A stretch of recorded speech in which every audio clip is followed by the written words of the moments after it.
Hi, lots of things to cover, starting off initially with Martin, Chief Financial Officer for Ramsden's, and we're just going to give you a flavour of our interim results. So Martin, do you want to go through the highlights? Yeah, absolutely, Peter. So revenue for the period, 29.3 million. That's up 51% on the previous 6 months from the previous year. So we are making strong progress coming out of the pandemic.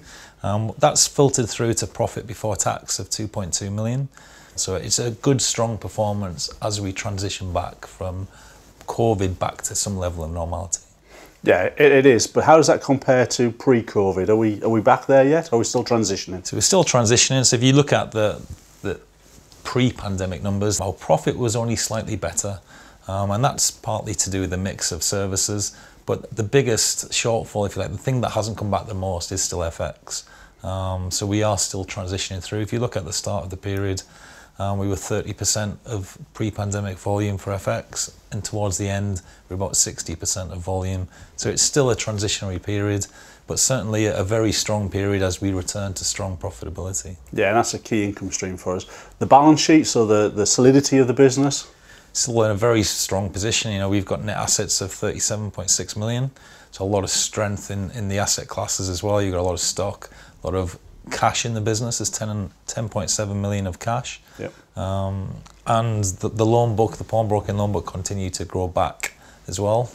So that's about 7.5 million at the period end, and that was 7.7 pre-pandemic. So a lot of things now tracking back to sort of where we were pre-pandemic. So pre-pandemic, solid balance sheet. Where we are now, solid balance sheet. Profit starting to return to pre-pandemic levels, and in a good position to kick on.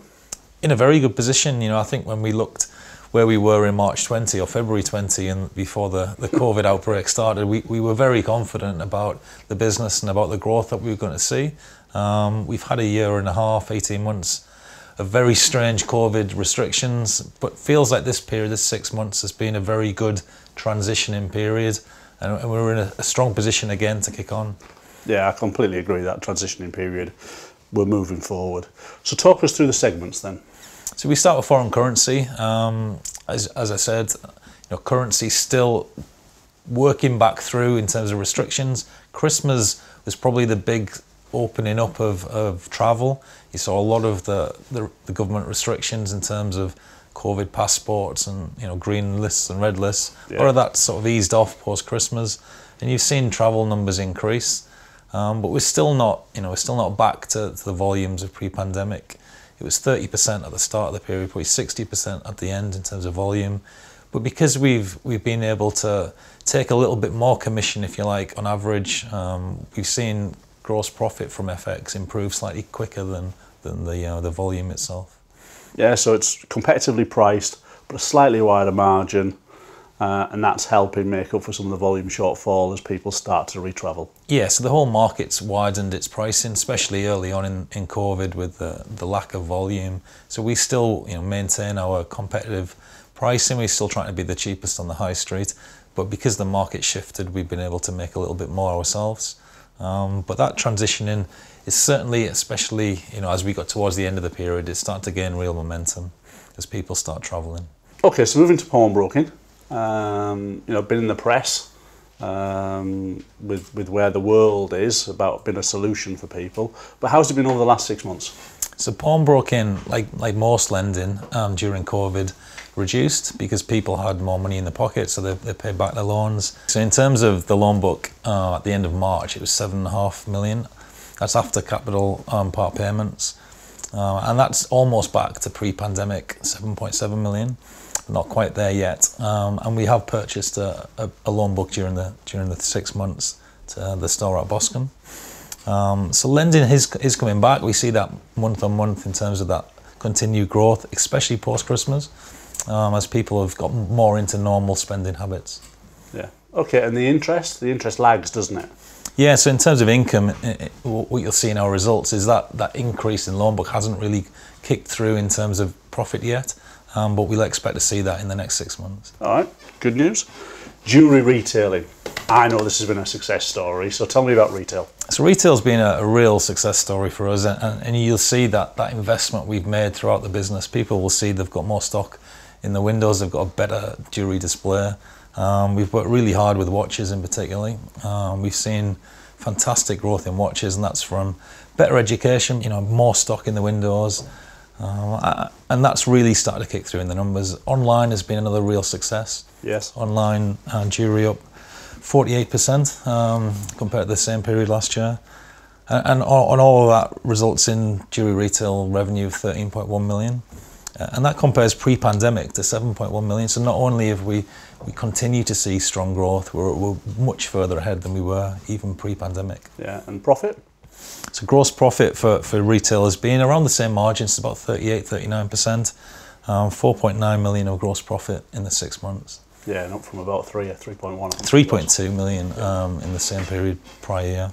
But we're back, Tony, aren't we? I mean, he's had a lot of money put into stock. It's a hell of a lot of money. So we've put in over 6 million if you count the stock that we included from Boscombe as well, from the acquisition. And if you go back to March 21, we've put in over 10 million or close to 10 million for the full year. So that's a huge investment that we continue to make because it continues to reap rewards. Yeah, excellent. All right, gold buying, purchase of precious metals. Again, a bit mixed because footfall's been down, but how's that doing? Yeah, so COVID really saw people stopping walking the high street, going around the normal business, and gold buying really slowed down. Again, Christmas has probably been a key period. So post-Christmas, we've seen a lot more normality in terms of people on the high street, people selling the gold, and the volumes have come through, and the gold prices, as you're aware, will continue to benefit that segment. Yeah, benefits the customer, benefits the business. Yeah, absolutely. So all 4 segments in good shape, ready to kick on.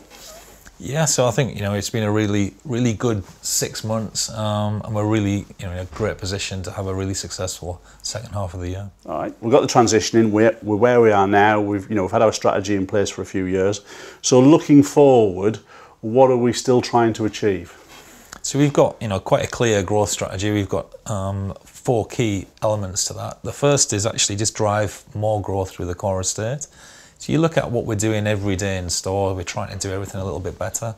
You take the different segments, you look at foreign currency, we're still working hard to educate our foreign currency customers about our other services, and that can still give us significant growth through cross-selling and working hard to actually give great service.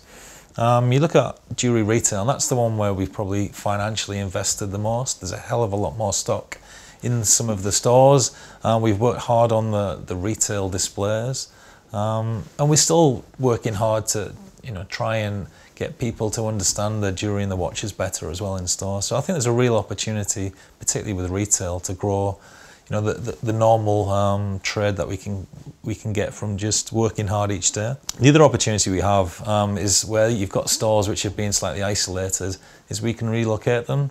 So you've got a store that we've just moved in Newcastle. Yeah. Eldon Square looks fantastic. It's in the heart of the city. It's slightly off pitch in Granger Street where it's moved from, and that's really going to contribute to increased sales in retail and FX in particular.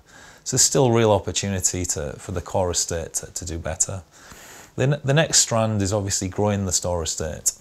So we've opened 3 stores in the period. One of them was an acquisition, 2 new stores, Chatham and Argyle Street in Glasgow, and that's a real impressive jewellery retail store for us.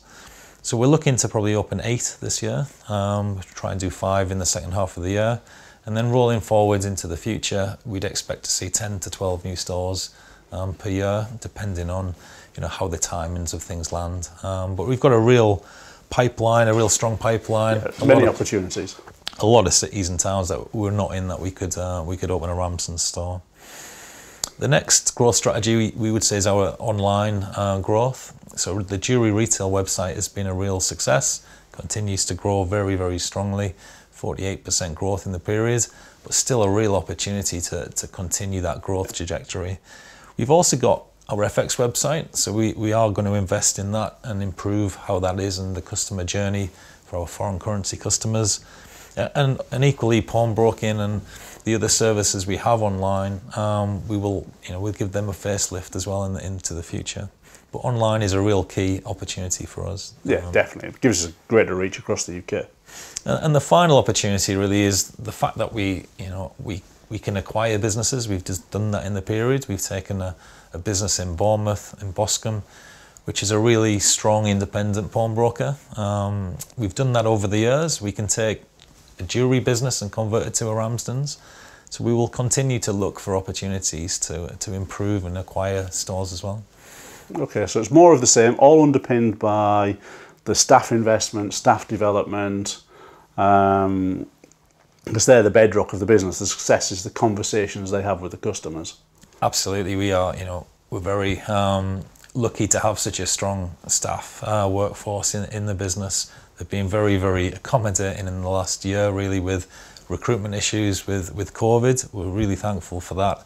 We continue to look to invest in our people and help them grow in the business. Yeah, and we're grateful to them all for that mucking in and their, if you like, dedication to the customer.